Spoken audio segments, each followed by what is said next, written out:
everybody. Welcome back to episode 8 of Tea Time. I'm your host, James Hutchison, here with my co-host, Adrienne D'Alessio, and we have another special guest for you this week, Jean-François Richard. Welcome to the show. Thank you for coming. My pleasure. So for those who don't know, Jean-François works in New Brunswick. You work as the junior boys provincial coach out there, as well as your own private coaching business, right? Absolutely, yeah. And I'm going to pump your tires here for a little bit. Sure. He is the 2024 PGA of Canada Coach of the Year, the 2023 PGA of Canada Teacher of the Year, as well as a few other accolades that I won't mention and embarrass you with. Yeah, it's better that way. Enough. That's enough. But suffice to say, a very qualified man to be on the show and talk about teaching and coaching with us. So thanks for joining us. Thank you for the invitation. That's for sure. Yeah, it's great. Thrilled to be here. Awesome. Your first time at the club, right? Absolutely. Yeah, and I'm very happy to visit because Mississauga is a historic golf club, so it's really nice to be here. Nice. Yeah. Thanks for joining us. Thank you. So I guess we'll just start, maybe you could just tell us a little bit about your journey in golf coaching. I know you kind of took a little bit of a different route than most golf coaches. Yeah. So maybe in like a short version, you can tell us kind of how you came to be where you're at now. Well, I've been a coach for most of my life, but not in golf. So I come from a physical education background, and then I pursued my studies, and I have a Ph.D. in kinesiology. So I've always been in the area of physical activity and sport since my undergrad days. Mm-hmm. And but I was involved in track and field and hockey as a coach ever since my early 20s. And I really got into golf in my mid-30s. So I only started I tinkered with golf during my 20s, but at 33 years old, I developed a hip condition. I had a total hip replacement when I was 33, and I wanted to play a game. So I was limited in what I could do. I couldn't run anymore. I couldn't really play soccer during the summers, and I had experimented with golf, and I enjoyed it. So I said, hey, now I have a situation in which I could, maybe focus a little more on golf because it's actually one of the things I can do. Mm-hmm. So I started to play golf when I was like 33, and I got hooked, like a lot of people. Started to practice, started to play, started to compete, and I really was, heavily involved in it. And at that point in my life, I wasn't coaching as much anymore in track and field and hockey. And I've been working in academics. I'm at the L'Université de Moncton. Been there for 28 years. So at that point in my career, I was more in my professional role, if you will, and was coaching less. And when I was in my early 50s, I got the bug again to want to coach, but not necessarily in the sports I was involved in. Mm-hmm. And with the kind of background that I built a bit in golf, I started to inquire with some teaching professionals in the Moncton area to maybe look at the situation of maybe getting involved and maybe joining the PGA of Canada. And at 51, I started my journey to get my Class A. Cool. So that was in 2017, and I finished my Class A in 2022. So nice. Yeah. Did you have to play in like everybody else, or did you qualify? No, I didn't, because I qualified because I got an exemption because of scores that I shot in amateur events in the year leading into my the year that I decided to join the association. So I had shot the required scores at the time. In 2017, it was a 2-round score of 155 or better. Mm-hmm. And in my case, I had shot those scores 4 times in the year leading in either provincial amateur tournaments or invitational tournaments, whatever the PGA of Canada required, which is basically a sanctioned score. Right. Yep. I had done the scores, I think, 4 times the year before, so basically they gave me an exemption. Nice. Yeah, it was nice, so I didn't have to go through that process. So. Yeah, for sure. It definitely makes it easier. Yeah, It's pressure, yeah, right? But you still had to compete the same way. Yeah, exactly. Those other Exactly. sports. Yeah. But it's also nice to hear that you didn't take like the conventional route, right? Like you didn't start with golf, and now you're here where you are. Like you had some different paths that you took, and then you came back to golf. So it's really nice to hear, right? And It's a good story. Yeah, it's like I say, at the time I thought, well, there's probably not too many 50-year-olds starting in the Class A process. But what I noticed is through the years, because I've been hired with the PGF Canada, with the training academy to deliver various courses, such as the instructor of beginner golfers. Yeah. And I've been giving these courses in the Atlantic zone and also in the Quebec zone. And what I've noticed is there's a lot more people later on in life who are interested in joining the association. Right. So last fall actually, I was doing a course just outside Montreal. There was at least 3 gentlemen who were late 50s, early 60s, who joined the association and doing their Class A. Yeah. So Which is fantastic. They've had careers and now are deciding they want to do something different. And I find it's fantastic because we need people who are interested in golf and who have a passion for it and who want to work with people. Yeah. And some of these people, as you say, they've had a full career doing something else, but they also have a full career of wisdom and experiences that they can bring along to teaching, juniors, to teaching adults. Yep. So I find it's great, really. Yeah.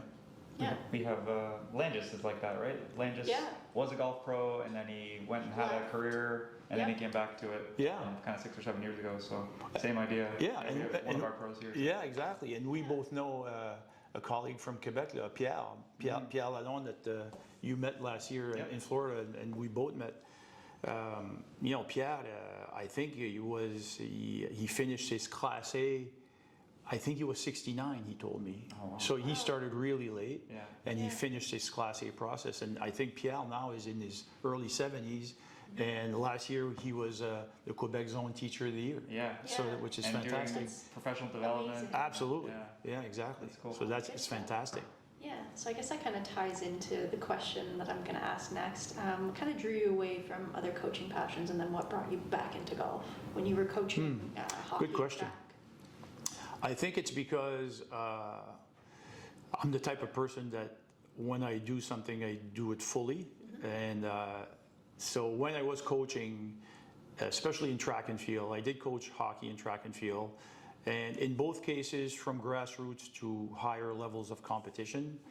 So, and I'm the type of person that I do things fully. So sometimes when you do things and you're fully involved, meaning that, especially when you're working with higher level or higher caliber athletes, you have to be there and you want to be there. And sometimes it's easy to get burned out. So in my case with athletics, I was heavily involved from the late 80s up to 2001. During that time, I was a university coach at University of Moncton. Then I was a university coach at Laval University in Quebec, also a provincial coach, Canada Games, so on and so forth. Yep. So I was there, like I say, it wasn't a full-time job, but it was a full-time job. Sure. And then you just become burned out and you kind of leave things. I still am a great fan of athletics, but not to a point that I wanted to get involved in it as I did. So having gone through the process of evolving in the golf environment and really enjoying the environment. When I say the environment, I'm talking the physical environment. Right. I'm talking the social environment with the people. Golf is such a great, place. It's such a great environment as a whole that I was drawn into it as I evolved personally as a golfer. And that's what kind of drew me to the idea of wanting to be involved in it in another way, i.e. in my case, teaching and coaching. So I just love everything. I mean, what's not to like? I mean, It's true. like we're here in April at a historic golf club, and you go around the grounds, and it's not in full bloom yet, but it looks terrific. Yeah. So what's not to like about the a golf environment? Exactly. And everybody, when you get to a golf course, for the most part, everybody's happy. unless they've had a bad round or something like that. Sure. But for the most part, you go to a golf club, everybody's kind of friendly and happy. So what's not to like about a great physical environment and dealing with people who want to be there and want to enjoy the experience? Yeah, it's a nice community to be in, right? Like Absolutely. You just hang out with your friends and go play golf, tennis, whatever it is, right? Like as long as you're together doing something and enjoying it, I think that's a big part of it for sure.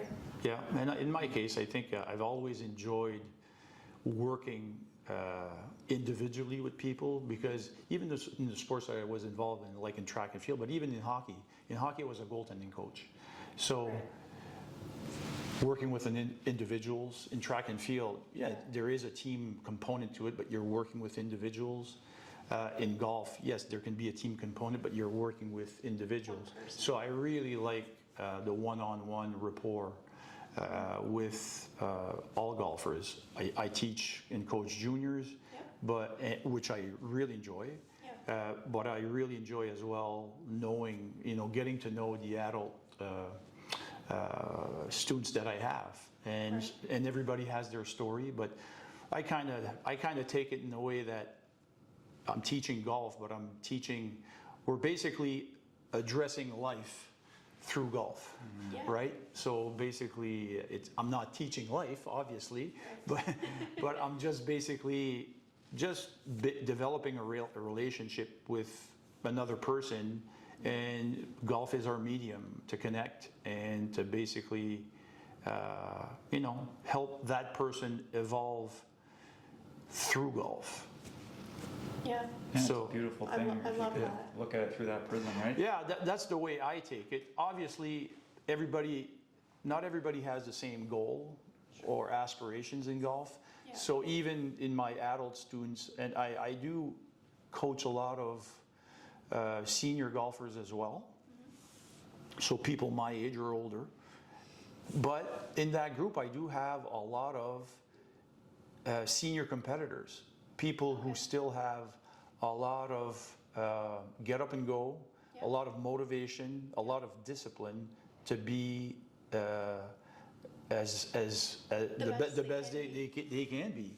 Right. And so I have senior golfers who are, provincial champions, provincial team members. They're competitive at the Canadian senior level, and it's just a pleasure working with these people. But on the flip side, I enjoy as much working with somebody who's never played the game, Of course. and they basically want to learn to play because they want to play with their kids or play with their partner. So different challenges, different aspirations, but it's all very interesting to me, because I'm getting to learn to know this person and their motivation to why they want to learn how to play golf. Right. Yeah. What's your trick on how to get them hooked, or how to get them enjoying it as much as you like it, right? And I know different people have different levels of aspirations and everything, but what's your trick to be like, okay, like if you do this, I promise you're gonna love it, kind of thing? Well, I guess that would be a question maybe more addressed for a beginner, I guess. Sure. Yeah, probably. Well, the quickest way is to get the ball airborne, right? Yeah. So Pure contact on the face. Yeah, Makes you exactly. like it pretty good. yeah, I think there is a lot to that, because we all deal with beginner golfers, and we want them to get interested, and the way to get interested is having some success. Right. So I think we need to, even though we might be facing a process with a student, right, that is more long term, but I think if we can kind of help them out to get some form of success early on, Yes. that's where you know if you get them hooked or not. If you can get them to have the ball airborne and see what it feels like, and if they gravitate towards that, if they're hooked on that, you have them. Yeah. If they don't, we probably never will, because that is probably the biggest dopamine rush that we can have, is hitting that ball solidly and getting that euphoric feeling out of that result, right? So I think when we have golfers that kind of You can tell. Oh, for sure. You can tell. Easily. So one thing I do with almost all my beginners is I tee them up. Like Oh, tee yeah. up their Yeah. irons, Absolutely. tee up a wedge. Yes. And some people are really resistant to that, but I'll just tell them like, first of all, and it's not a lie, I practice off a tee a fair Sure. amount, Yeah. right?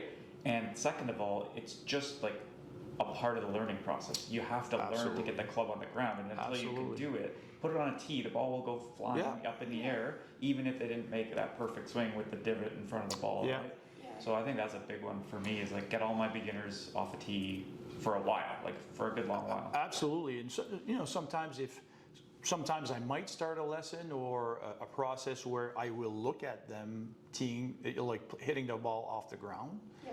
But if it doesn't work within the first few minutes, Yeah. you know that you have to change something Yeah. in order. And I've taken the approach as well with a lot of people, especially beginners, and even intermediate sometimes. I start a process off by teaching them how to chip. Really, Yeah. yeah. That's a good one. Yeah. Yeah. Fundamentals like even grip and posture while using a short swing, which is kind of the premise as well, of learning golf, with a program like Operation 36, right? Yep. So learning to play the game from the green, Then going backwards. backwards, yeah. Yeah.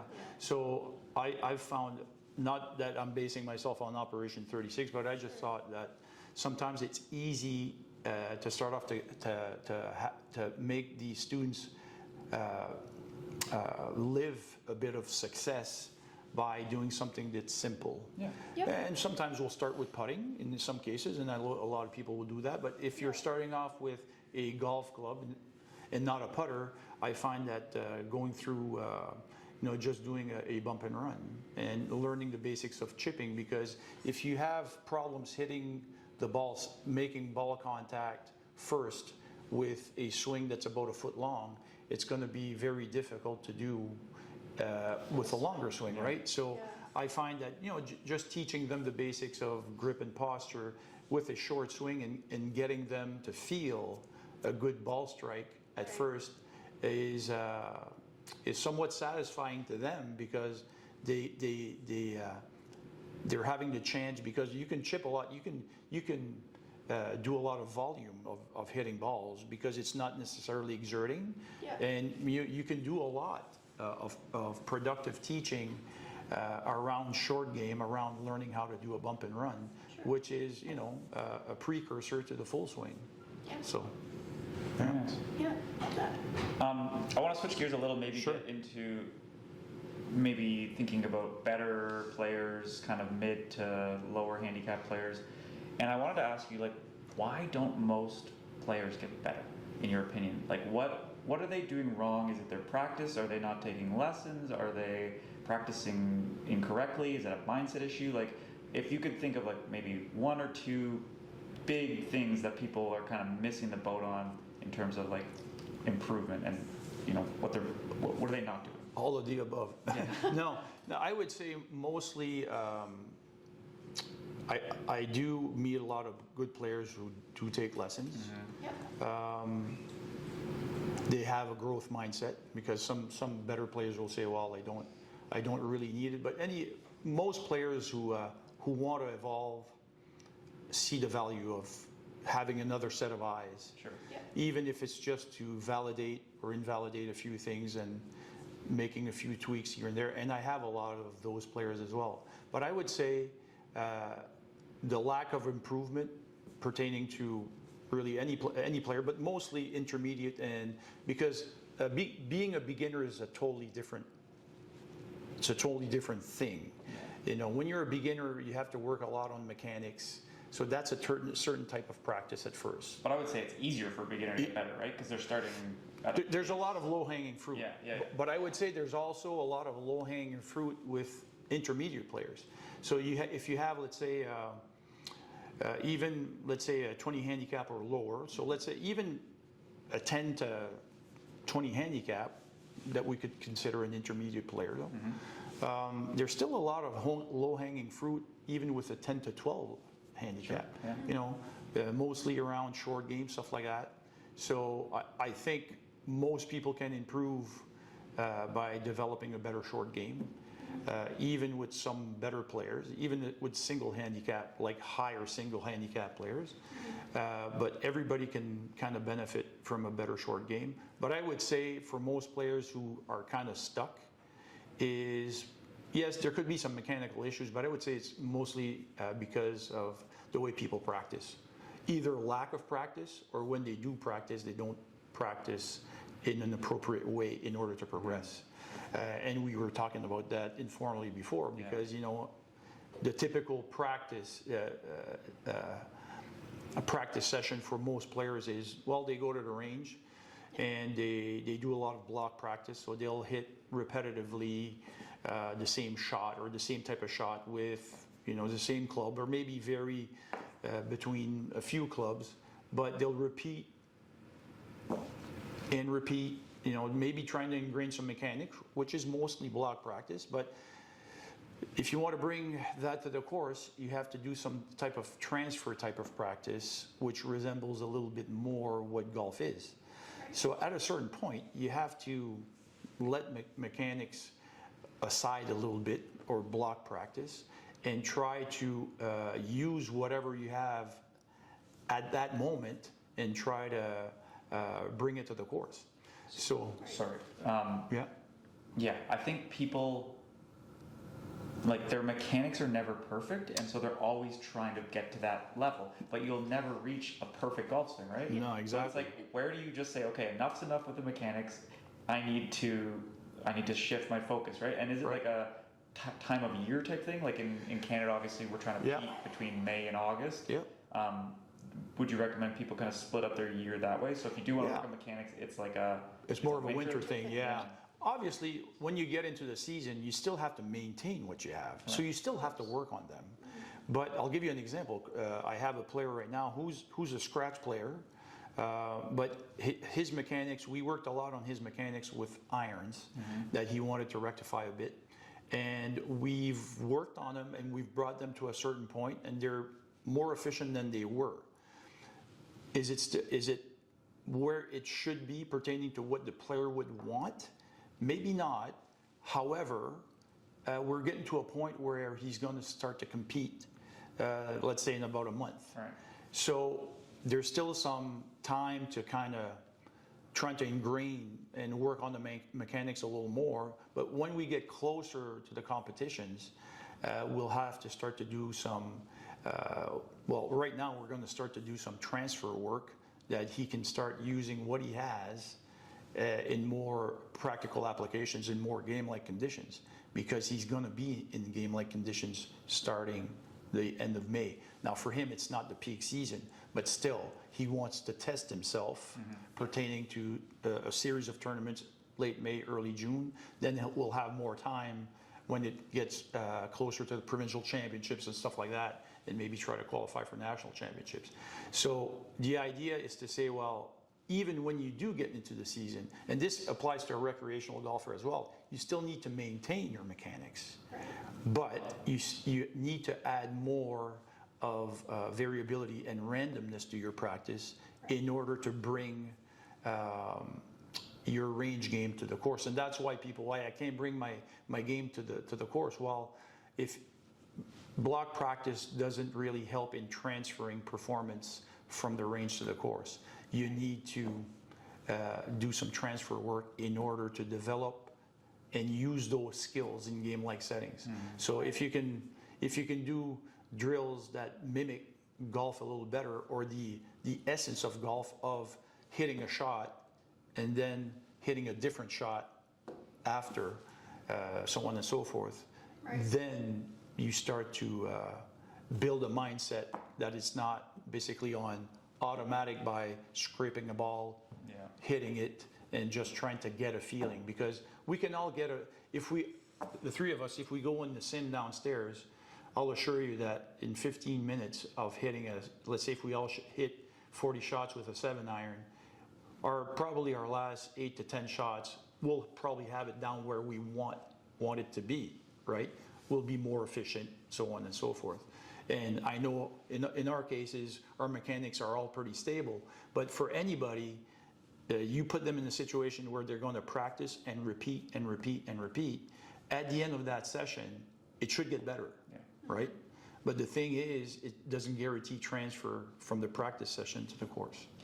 Yeah, and I find people, when they do that transfer work, they tend to get frustrated because they get worse, right? Like, you're Yep. going to get worse. Yep. And so I think people need to stick with that type of practice, because they're going to get worse, and then they're going to be like, oh no, I'm going to go back to my block practice, and so I can feel good about myself, right? But you Yeah. have to push beyond and feel Yeah. uncomfortable. Exactly. And don't be afraid to kind of look a little weird out on the range, Yeah. hit some bad shots, because that's that area of learning, right? That's that growth mindset. You got to live in the peripheries of what's comfortable. You have it bang on, because people sometimes don't understand the difference between learning and performance. Yeah. We could be in the lesson and we'd all be performing very well, but we're not learning anything new, Right. right? And we could be in a lesson in which what our teacher, our pro is giving us to work on is making us very uncomfortable. Yeah. And we're not performing that well at all, but we're actually learning something new. But that evidence of learning might only come next week, the week Right. after, in the Week month, after that. as a process.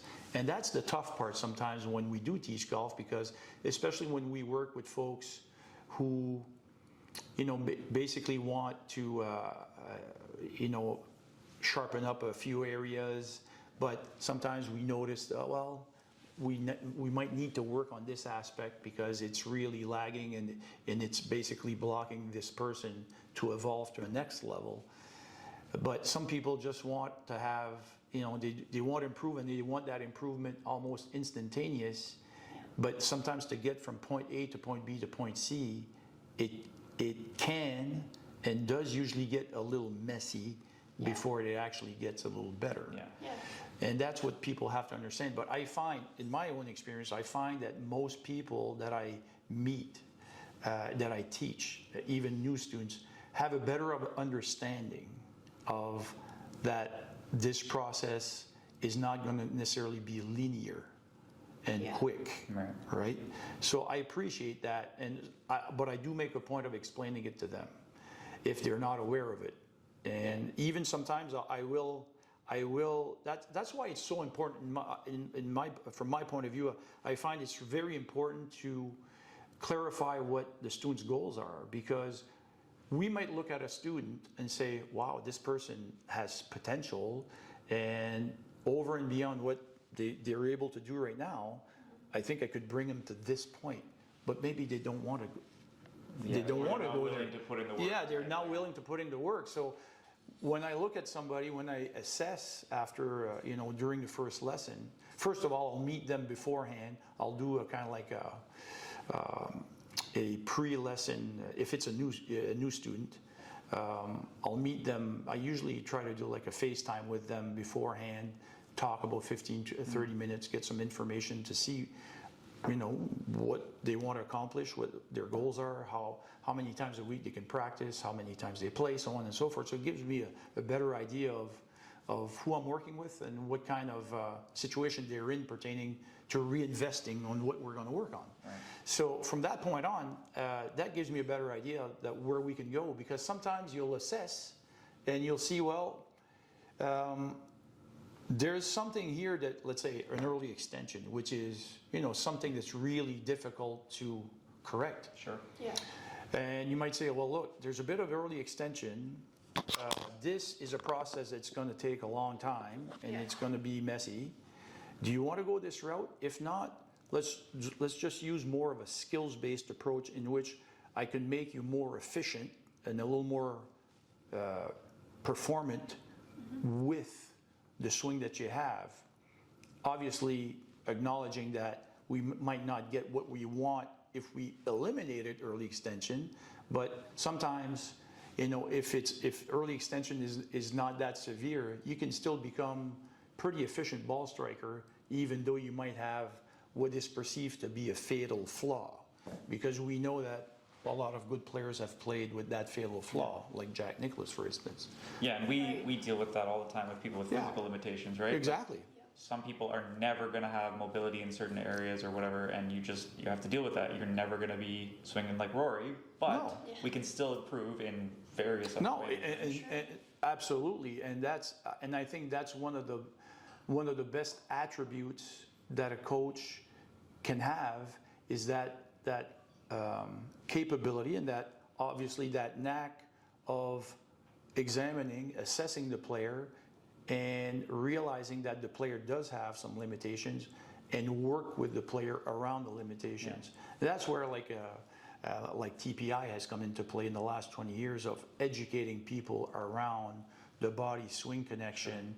You know, not only to say that the TPI is the only, let's say, body that addresses this, but they've done a lot of great work in educating the golf community pertaining to this.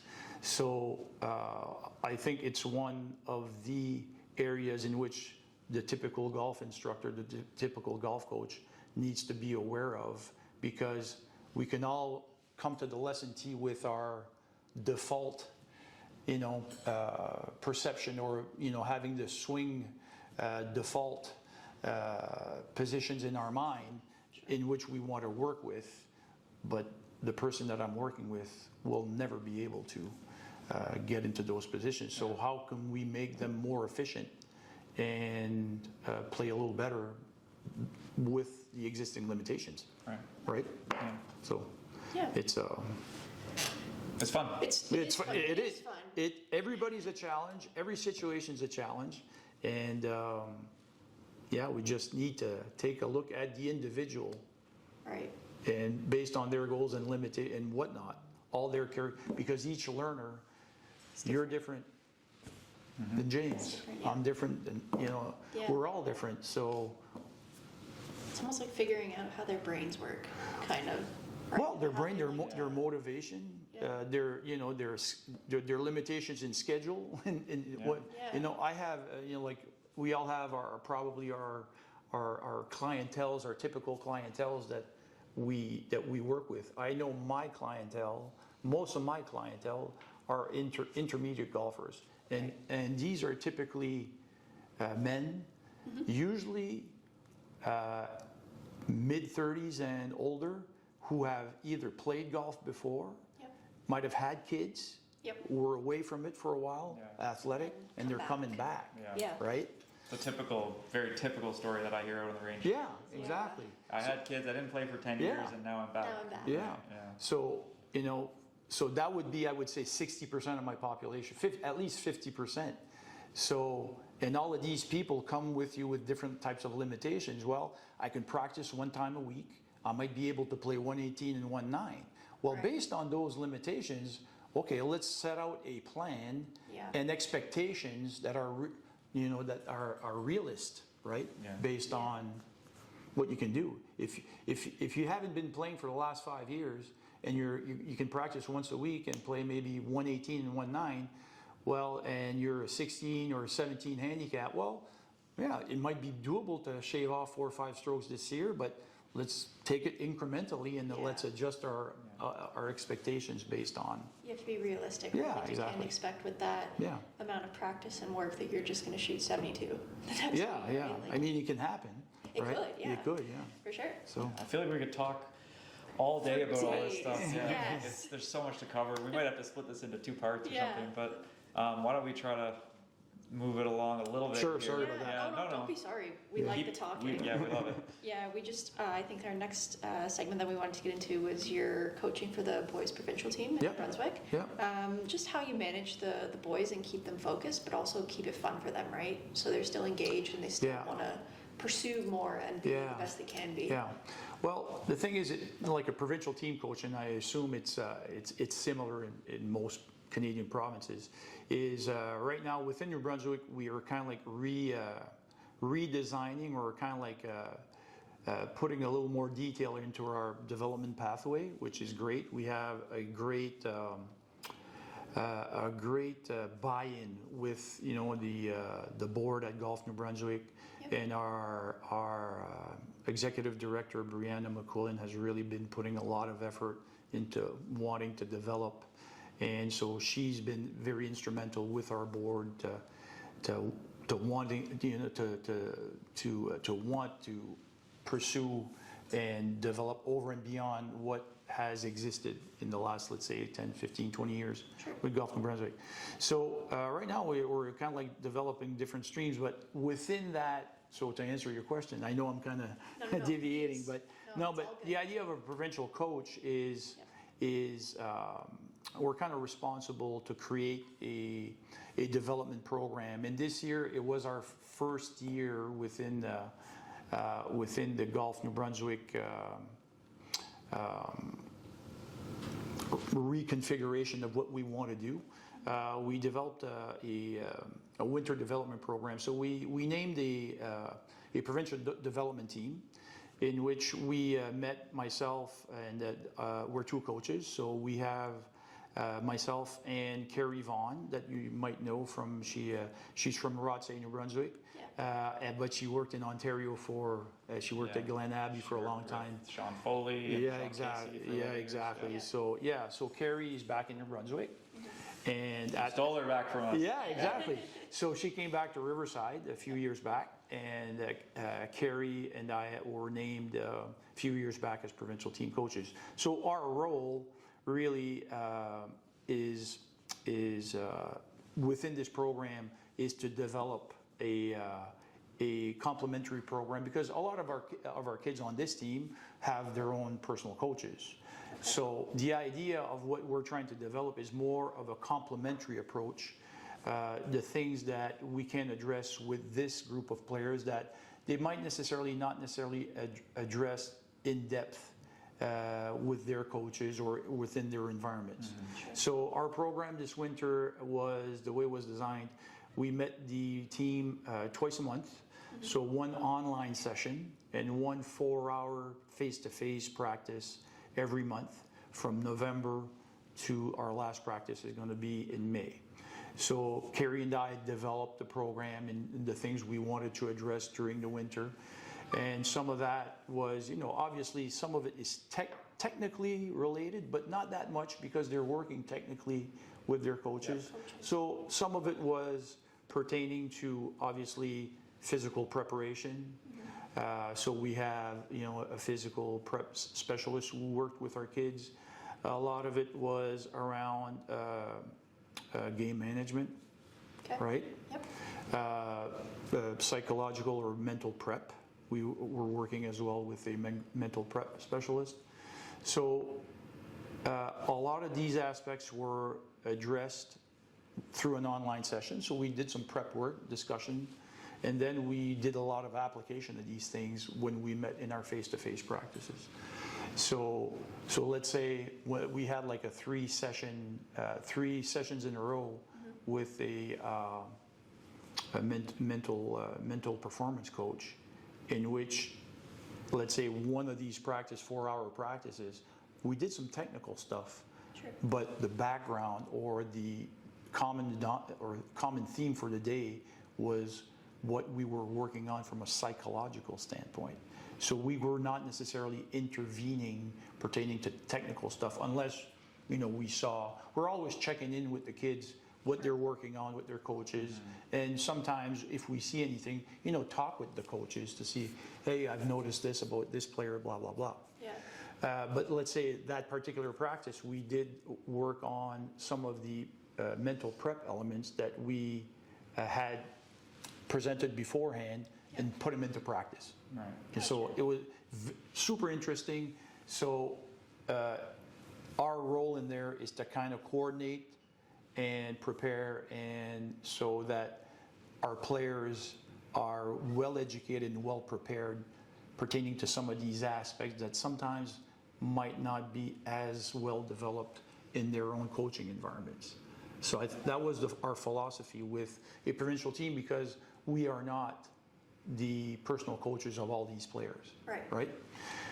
So, but pertaining to competition, so in my case with the boys, once the team is named, obviously my role is to accompany them at national championships and so on and so forth.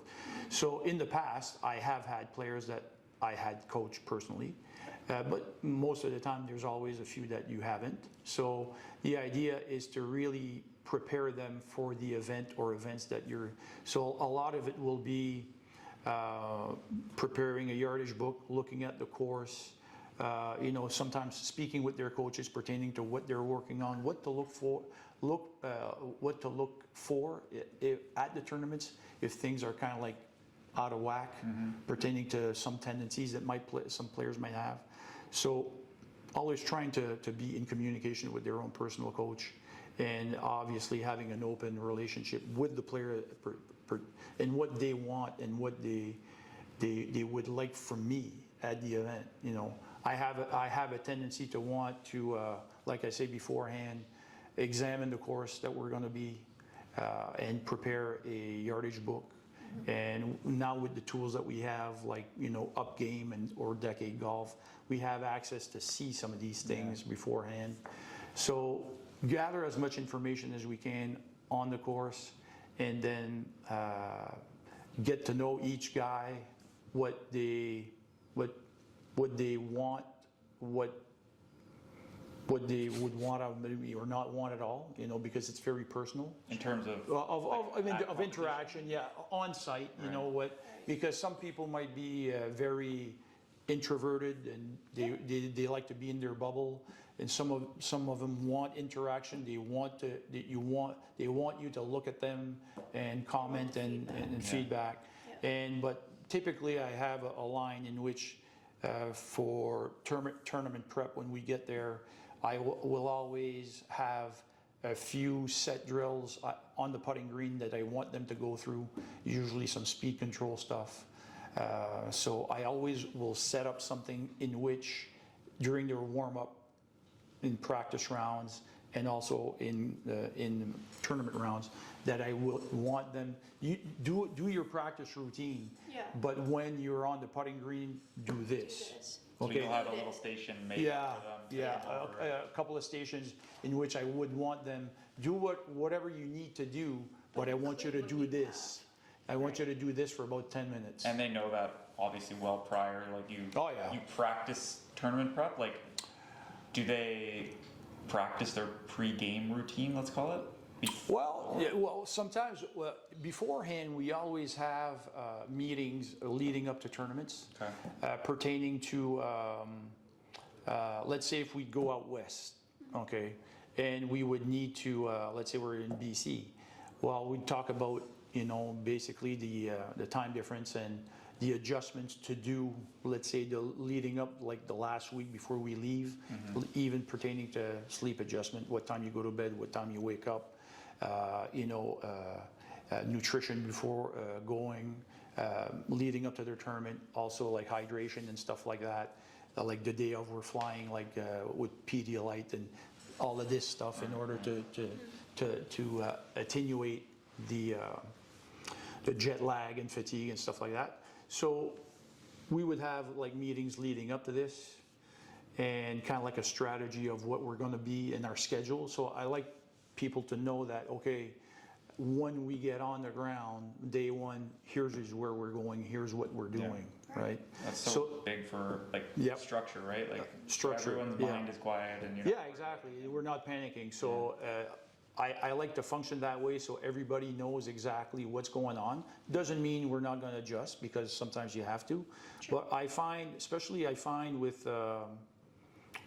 in the few years, because this is my 4th year, that approach, I think, is appreciated. I tend to think that I'm an organized person, so I like things to be organized. And for people who are like that, I think they appreciate the idea of, here's what we're doing, and here's where we're going. So not only tournament, but leading up to.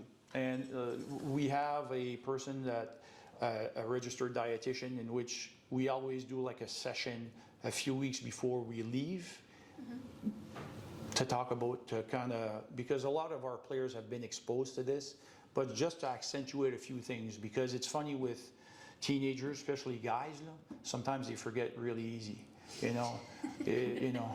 it's kind of like, well, you know what? Yeah, exactly. We were all there at a certain point, right? Yeah. But, when you say, well, we should avoid certain things, in our pregame, meal, especially like a breakfast, where a lot of guys, especially guys, they love breakfast meats. breakfast meats are okay in Smaller quantities. smaller quantities, but it can bog you down physically. Yeah. You know, it can put you in a daze, you know, after a while. So that made me think about another thing that's with kids, teenagers especially, that's a big, I don't know if it's a problem, but like it comes up a lot, is phone use. Yeah. What's your policy with the kids about when they can use their phones? Do they have to be off at a certain time before an event? Typically, we give them a curfew, and I think they've been pretty good with it. Some other coaches before me have used a policy where they gathered the phones at night and stuff like that. I haven't used that. I've used the basic trust. I mean, you do that to kids these days, I feel like some of them would have like issues, like they would panic, right? Like Yeah. if you don't have your phone these days, it's a real, like comfort. I've used like a kind of like a curfew, like, you know, 9:30. We explain them why, we teach them why. Yeah. 9:30, your phone is off because I want you to have at least 30 minutes. You need to wind down before you can get into a deep sleep. So at a certain time, please shut off your phone. Do what you have to do beforehand. Shut it off. So and screen time. Shut the TV off, and eventually do some reading. Do what you need to do that you're able to fall asleep comfortably. Yeah. Right. And then day of, like what about in the morning? Are they off their phones or do you No, care? no. I mean, basically when they're going to the practice mode, they're warming up. Put things the phone aside. away. Yeah. Okay. Yeah. Put Because things aside. I know some people say like day of, don't look at it, or even like a couple hours before an event, like you shouldn't be looking at it. But you're kind of just once you're locking into your. You're locking in. We're getting to the practice. We're getting to the course where we're going to warm up. Put things aside. Okay. Yeah. Yeah, I like that. Basically. It's kind of reasonable because it's Yeah. so hard to expect people to just stay off them all day. Oh, no, I know. Like it's Yeah. not realistic for No, I think most no. people these days. I haven't really been in a situation to really police the Yeah. situation. I found with the group of guys that I've had over the past few years, they were there, like most of these kids when you're at a national championship, or they're there and they want to be there and they want to do their best. And in the experience I've had up until this point, I found that each team that I've went with during the past 3 summers have been really good guys. Nice. And really serious and really never had an issue in each year or in any of the years that I've been pertaining to things like this. Okay. Right. So, the kids work hard, and it's a privilege to go there. So, and some of these kids are, if they're in high school, they want to go play college golf, or some of them are already in university. So really, I can't say, I might be naive up to a certain point that I haven't seen anything, but for the most part, I haven't really seen any big issues pertaining to those aspects. Did you hear on Saturday night after round 3 of the Masters, they interviewed Rory and Bryson about, and part of it was phone use that came up, right? Did you hear this interview? No. So Rory said, I've been doing a great job staying off my phone all week. I'm gonna put my phone away and not look at my phone. Gonna spend time with my daughter, blah blah blah. And then Bryson comes on. He's like, "Yeah, I'll probably stay up late. I'll scroll on my phone. I don't have a problem with that. And then I'll wake up at 10:30 and head to the course." And it's just like contrast. Everybody's different. Yeah. Yeah. And we all have whatever it takes for you to get into a mindset pertaining to perform. Yeah. Yeah. Same thing with, and so we're all different, and it takes different things. Yeah, to I'm get you into that mindset. yeah, exactly. I know myself in anything that I participated in competitively, I'm very regimented in the way I want to do things. Yep. But some people kind of fly off, They're just like, yeah, okay, here we go. Kind of thing. Not everybody has the approach, the John Daly approach. Yeah, I'll have a Diet Coke and hit 4 balls and I'm ready. No, You no, forgot the 4 cigarettes too. yeah, I know, but like some people, I like to, if I have a 7:30 tea time, well, I want to get up at a certain time. I want to eat at a certain time. I want to be there at a certain time and go Practice through. certain things. Yeah, and I know my warm up. So, and I think that most kids who are who have been coached for a while and get to these levels. Not to say that they'll do everything exactly the same, Yeah. but they They'll develop learn. their own routine. And I don't think I've been with a provincial team member that had a really nonchalant way of going about Yeah. things. You don't get that good if you're just. No, exactly. Not That's the fair. thing. You don't get that good if you have a nonchalant approach. Yeah. So, but they're all different. You know, even though they don't have a nonchalant approach, one player's approach might be a little different than the other, but they all have a similar thread in there. Right. And everybody needs to find their sweet spot of what's good for them. Yeah. Yeah. You know, but there's some principles in there. So, Sure. yeah. Cool. Okay, I think we should probably get to Wrap it up, So yeah. I I've got been one talking question, too much, One sorry. more question for you. Yeah. It's a big one, but no pressure. I just want your opinion on where you think coaching is heading in the next, say, 20 years. Where's the future of golf coaching and sport coaching in general? Because obviously there's a lot of talk about AI, and there's tools now that use AI to analyze and stuff like that. There's more information out there than ever before. I get students all the time who said, "Hey, I saw this on YouTube. What do you think?" Right?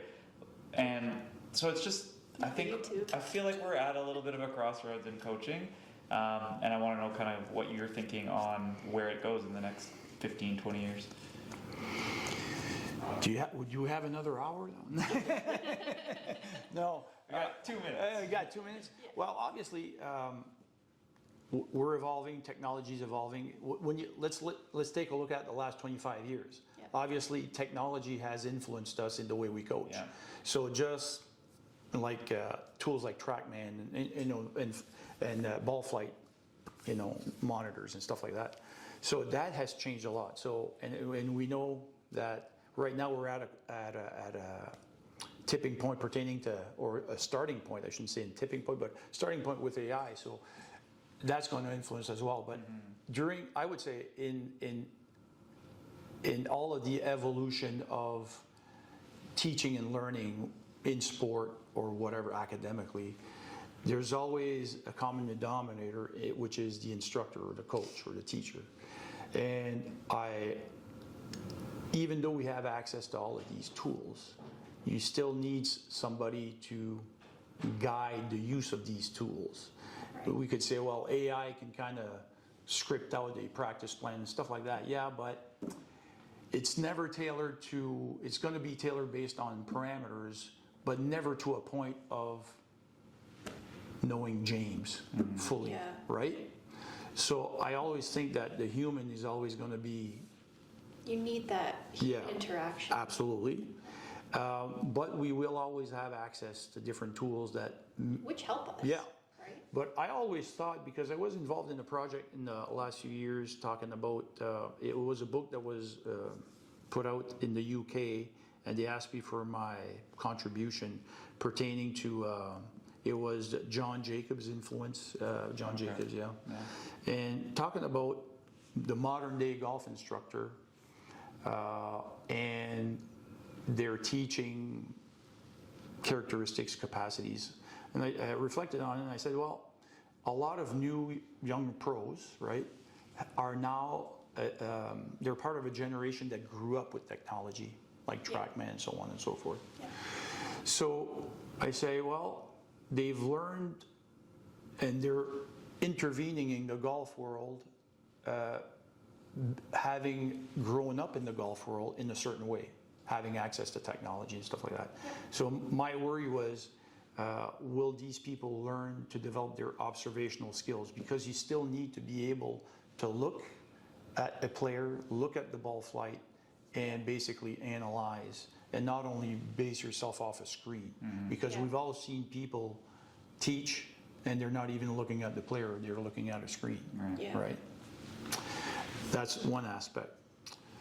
The other aspect would be that I think during those last 20 years, since we have access to data, we've developed a lot of golf nerds or people who are more knowledgeable, let's say, pertaining to golf mechanics.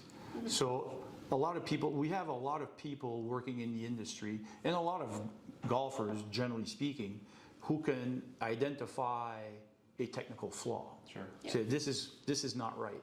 Okay, well, that's one thing. What I think is missing for most golf instructors, and I say this critically, or critically not towards the golf industry, and not critically towards golf instructors, is just to say that I think one of the missing pieces for people to be more, become better golf instructors is to understand the motor learning aspect of developing skills. Because we can identify a technical flaw, a mechanical flaw. So we could say, well, hey, James, you're not doing this, you have early extension. And okay, pretty apparent. Okay, well, how do I fix it? How do you get them to understand it too? Yeah, and how do I take James and go through a process in order to fix early extension? Well, that's not mechanics, that's more about motor learning. Right. So how do I go, what do I prescribe? How do I prescribe it? What's the progression? So I think there needs to be more understanding around that, because it's one thing to detect a flaw, it's another thing to correct the flaw. But is that not where AI is going? Because you can put yourself up on a screen that's facing you, and you can swing within the parameters, and if you move outside those parameters, you get a little buzz or a little thing, right? Yeah, but that's on mechanical, yes, and that can guide you. But then it can also guide you in, okay, do these at half speed, no, that was too fast, that was too slow. Yeah. Like, I just feel like it can, or not currently, but the future of AI is going towards. I know, but the thing is if you don't understand it yourself, because it can prescribe something, but it can never be perfect, because there's always that human element that a person like James himself, who has maybe a prescription from AI, might be performing in a certain way that the human eye might actually help in order to correct, because this is all scripted based on parameters, right? AI, right? Yeah. So what I'm saying is, if the coach doesn't understand those aspects, you can have something that's prescribed by a machine or somebody else, but you don't understand it yourself. Yeah. You just say, do this. Yeah, but if that doesn't work, what do I do? You do. Right, yeah. You need the coach to sit there and be like, okay, this is what you need to feel. Yeah. This is how it should look once you have it, right? Yeah. And I'm not saying that AI is just gonna take over, and it might eventually, but I still think, like, you're right, you need that human interaction. You need someone to grab onto you and be like, hey, I'm gonna move your shoulder like this. Yeah. AI can tell you can move your shoulder like this, but what's this? Is it Exactly. this many degrees? Is it this? Is it that? Right? Like, I guess my point of view that I wanted to make was based on the evolution of the training of golf instructors, and some of the components which I find maybe are lagging. I think it's more around the motor learning aspect. And when I say that because I would want us to maybe, PGF Canada, in the training that we offer, to make sure that some of these things are maybe, I'm not going to say, a little, maybe addressed a little more in more depth, and so that people can address situations in which, when they're working with a student, to say, well, I've addressed a lot, I've identified some of these issues, but I'm not sure what to do with them. And I have a lot of these questions from a lot of apprentice professionals, new people, and I mentor a lot of them, because I do a lot of mentorship within the PGF Canada, and a lot of people, a lot of apprentices, new teaching pros or new pros, saying, well, I'm working with these people and but I'm not sure do you have any examples of how you would address this, and what kind of drills would you do? Yeah. So I think that's a missing piece, because anybody, I'm not going to say anybody, but we all know people that can identify a problem with a lot of skills. Our Yeah, students can exactly. often they come to me and they'll say, "Oh, I'm chipping, absolutely. I'm really extending." Yes. They already know what they're doing wrong. But like you said, it's our job to say, yes or no, that's what you're doing wrong, and Yeah. then if it is, let's figure out Fix a it. drill and get you some more or knowledge. progression, And, you know? yeah. Because, like I said, because we all know people, anybody who has an interest can, with access to information, you can develop a good eye. And some people that we know, amateurs, pro, whatever, they have a good eye of detecting what's going wrong. Yeah. But it's, like I say, it's one thing to identify what's going wrong, but how do we correct it? fix it? And that's where I find with the education that we give our, future professionals, that's an area I wish we could address a little better, so people will have a better toolbox in which to say, well, I've identified these problems. Here's the way I'm going to address them to resolve them, and make this student's golf skills more sustainable, which is the topic of what we're going to talk about tomorrow. Perfect. There you go. There we go. So, Okay, Good well, that's segue. a good segue to kind of wrapping things up.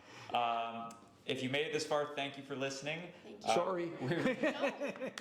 JF has so much good information for us, so we really Yes. appreciate you having you here. If you have any questions about any of this, we'll put Jean-François' information in this post on YouTube and on Instagram, and you can always reach out to myself or Coach Adrienne as well. Again, thank you for watching and listening, and we will see you hopefully outdoors. I guess we'll call it season 2, where we start filming some outside, out on the driving range, and we'll have more fun topics for you coming soon. Thanks, everybody. Thanks.